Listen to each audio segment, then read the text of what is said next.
வணக்கம். நான் உங்கள் மருத்துவன் பிரவீன். இன்றைக்கி நம்ம பார்க்க போகிறது வாதம், பித்தம், கபம். இது நிறைய இடங்களில் கேள்விப்பட்டிருப்போம். இந்த வாதம், பித்தம், கபம் அப்படின்னு சொல்கிறாங்களே, அது என்ன? தோல் நோயின்னு போனாலும் வாதம் சொல்கிறாங்க, மூட்டு வலின்னு போனாலும் வாதம், வயிறு சம்மந்தமான பிரச்சனை போனாலும் வாதம். இந்த வாதம்னா என்ன, பித்தம்னா என்ன, கபம்னா என்ன, எல்லா விஷயத்துக்கும் ஒரே இதை பயன்படுத்துகிறாங்களே அப்படிங்கிற டவுட் எல்லாருக்குமே இருக்கும்.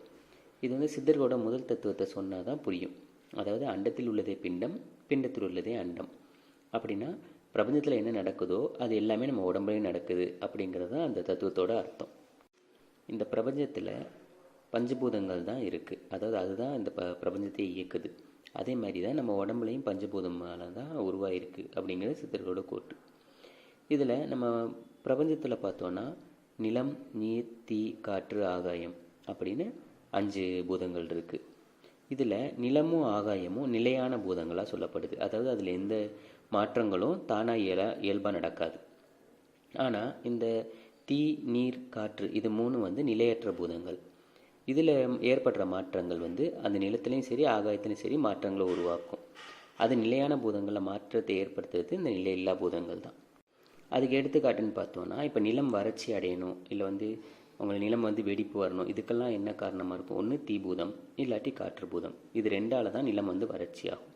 அதே மாதிரி மழை பெய்யணும் அப்படின்னா அதுக்கு ஆகாயத்துக்கு காற்றும் தேவை, நீரும் தேவை. இதோட உறவு இருந்தால் மட்டும்தான் மழை பெய்ய முடியும். ஸோ இந்த மாதிரி நிலையான பூதங்களுக்கு நிலையற்ற பூதங்களோட தன்மையால் மட்டும்தான் அதில் மாற்றங்கள் ஏற்படும்.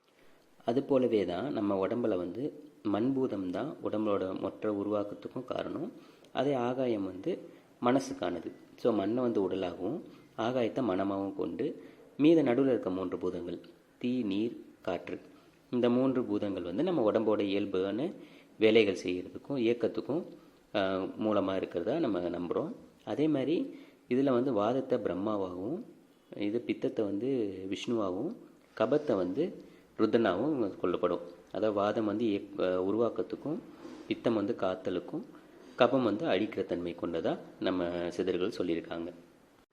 இப்போது இந்த நிலையான உடலுக்கும் மனதுக்கும் எந்த பிரச்சனையை உண்டாக்கும்னு பார்த்தோன்னா இந்த 3 நிலையில்லா பூதங்கள் தான். இதில் இருக்கிற அந்த காற்றை தான் வாதம்னும், தீயை பித்தம்னும், அதே நீரை கபம்னு சொல்லப்படுது.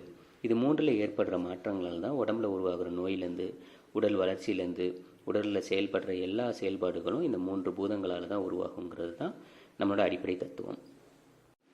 இதில் வாதம் உடம்பில் இயங்கக்கூடிய அனைத்து பொருட்களுமே வாதத்தோட அடிப்படையில் வரும். மூட்டுகளாகட்டும், இல்லை கண் இமைக்கிறதாகட்டும், செரிமானத்தில் அந்த உணவுகள் தள்ளப்படுறதா இருக்கட்டும், பிளட் ப்ரெஷராக இருக்கட்டும், இது எல்லாமே வாதத்தில் அடிப்படையில் வரும். பித்தம் சுரப்பிகள் அனைத்தும் பித்தத்தோட அடிப்படையில் வரும். ஹார்மோன்ஸ்லேருந்து நம்ம வயிற்றில் சுரக்கிற ஹெச்சிஎல்லேருந்து எல்லாமே. அதே நீர்பூதம், அதாவது கபம் எதுக்கு இது வரும்னா குழகுழப்பான திரவம், அப்புறம் நமக்கு தண்ணீர் போன்ற இது விந்து, இது எல்லாமே கபத்தின் அடிப்படையில் வரும். இதுதான் 3 பூதங்களுக்கும் வாதப்பித்த கபத்துக்கும் உண்டான தொடர்பு. இந்த வாதப்பித்த கபத்தை வச்சு தான் நாங்கள் நோய்களை கணிக்கிறதுக்கும் அதுக்கான மருந்துகளை என்ன கொடுக்கலாங்கிறத நம்ம முடிவு பண்ணுவோம்.